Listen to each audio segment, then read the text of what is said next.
মধ্যপ্রাচ্যে চলমান যুদ্ধ পরিস্থিতির আবহে আন্তর্জাতিক জ্বালানি বাজারে বাড়তে শুরু করেছে অস্থিরতা। এই পরিস্থিতির মধ্যে এলপিজির পর সিএনজি ও পিএনজি গ্যাসের মূল্য বৃদ্ধির সিদ্ধান্ত ঘিরে বিতর্ক তৈরি হয়েছে নতুন করে। জ্বালানির মূল্য বৃদ্ধির প্রতিবাদে রাজধানী আগরতলায় বিক্ষোভ কর্মসূচি সংঘটিত করে এসইউসিআই। এলপিজির পর এবার সিএনজি ও পিএনজি গ্যাসের দাম বাড়ানো হয়েছে, যার সরাসরি প্রভাব পড়বে সাধারণ মানুষের ওপর বলে অভিযোগ করে সংগঠনের মতে আন্তর্জাতিক পরিস্থিতির অস্থিরতার অজুহাত দেখিয়ে বারবার জ্বালানির দাম বাড়ানো হচ্ছে, অথচ দীর্ঘমেয়াদী জ্বালানি নিরাপত্তা নিশ্চিত করতে রয়েছে কার্যকর পরিকল্পনার অভাব। কেন্দ্রীয় সরকার রান্নার গ্যাসের সিলিন্ডার প্রতি 60 টাকা এবং কমার্শিয়াল আরো বেশি বৃদ্ধি করেছে। শুধু তাই নয়, সাথে সাথে গ্যাসের আকাল দেখা দিয়েছে। সারা দেশ জুড়ে হাহাকার সৃষ্টি হয়েছে। রেস্টুরেন্টগুলি, হোটেলগুলি প্রায় বন্ধ হওয়ার পথে। কয়েকদিনের মধ্যেই ত্রিপুরার টিএনজিসিএল, যে কোম্পানি ত্রিপুরা সরকার, আসাম সরকার এবং গেইলের উদ্যোগে গড়ে উঠেছিল, ত্রিপুরার প্রাকৃতিক গ্যাস উত্তোলন করে ত্রিপুরার মানুষকেই সরবরাহ করে। তার সাথে আন্তর্জাতিক বাজারের কোনো যোগসাজশে এই সুযোগে এই গ্যাসের দামও বাড়িয়ে দিয়েছে।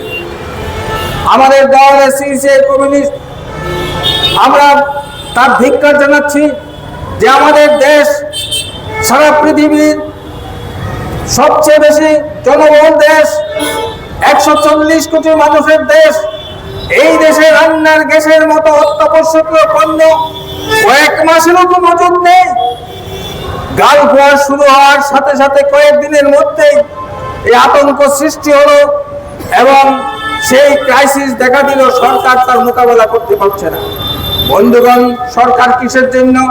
মানুষের যে অতি আবশ্যক প্রয়োজন, রান্নার গ্যাস, ইলেকট্রিসিটি এবং পেট্রোল, ডিজেল, এইগুলি যদি সরকার জনগণকে সরবরাহ করতে না পারে, তাহলে কি প্রয়োজন একটা গণতান্ত্রিক দেশের সরকার?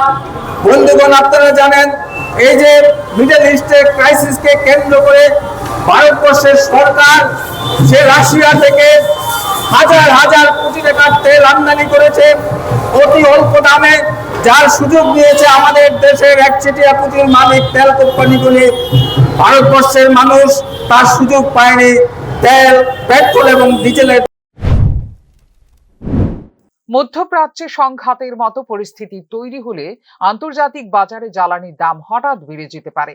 তাই এমন সময়ে দেশের অভ্যন্তরে পর্যাপ্ত জ্বালানির বাফার মজুদ থাকা অত্যন্ত গুরুত্বপূর্ণ। কেন্দ্রীয় সরকারের কাছে ন্যূনতম 6 মাসের জ্বালানি মজুদও নেই, যার ফলে আন্তর্জাতিক বাজারে সামান্য অস্থিরতার প্রভাবও সরাসরি পড়ছে দেশের বাজারে বলে অভিযোগ করে সংগঠন। বন্ধুগণ, এই অবস্থা আমরা প্রশ্ন করছি কেন্দ্রীয় সরকারের কাছে, কি সেই সরকার যে সরকার ক্রাইসিস দেখা দিলে অতি আবশ্যক পণ্য রান্নার গ্যাস তার 6 মাসেরও মজুদ নেই, কয়েকদিনের মধ্যে ক্রাইসিস দেখা দিল?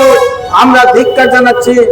আমরা দাবি করছি এই যে দর কর মূল্য বৃদ্ধিতে জর্জরিত দেশের 140 কোটি মানুষ, এই মানুষকে রক্ষা করার পরিবর্তে একটার পর একটা বোঝা সাধারণ মানুষের উপরে চাপিয়ে দিচ্ছে।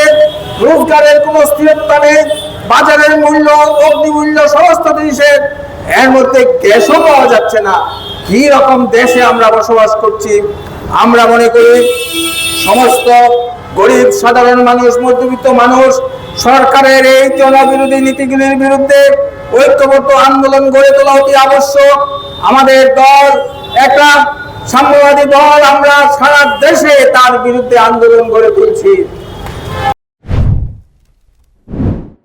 যে কোনো দেশের জ্বালানি নিরাপত্তা নিশ্চিত করতে দীর্ঘমেয়াদী পরিকল্পনার পাশাপাশি পর্যাপ্ত বাফার স্টক রাখা অত্যন্ত জরুরি বলে মনে করছেন অর্থনীতি ও জ্বালানি বিশেষজ্ঞরা। বিশেষ করে তেল ও গ্যাসের মতো গুরুত্বপূর্ণ জ্বালানির ক্ষেত্রে মজুদ ভান্ডার থাকলে আন্তর্জাতিক বাজারে দাম বাড়লেও তাৎক্ষণিকভাবে দেশের বাজারে কমানো সম্ভব হয় তার প্রভাব। রাজনৈতিক বিশ্লেষকদের মতে জ্বালানির মূল্য বৃদ্ধি শুধু পরিবহন খরচই বাড়ায় না, বরং তার প্রভাব পড়ে নিত্য প্রয়োজনীয় পণ্যের বাজারেও। ফলে আরো বাড়তে পারে মুদ্রাস্ফীতির চাপ। এই প্রেক্ষাপটে বিরোধী দলগুলির দাবি সরকারকে শুধু মূল্যবৃদ্ধির সিদ্ধান্ত নেওয়ার বদলে গুরুত্ব দিতে হবে জ্বালানির বাফার মজুদ গড়ে তোলা এবং দীর্ঘমেয়াদী জ্বালানি নীতি প্রণয়নের দিকে। এই ইস্যুকে সামনে রেখে আগামী দিনে জ্বালানি নিরাপত্তা ও মূল্য বৃদ্ধির প্রশ্নে রাজনৈতিক চাপ আরও বাড়তে পারে বলেই মনে করছে রাজনৈতিক মহল। ফিউরো রিপোর্ট, নিউজ নাও।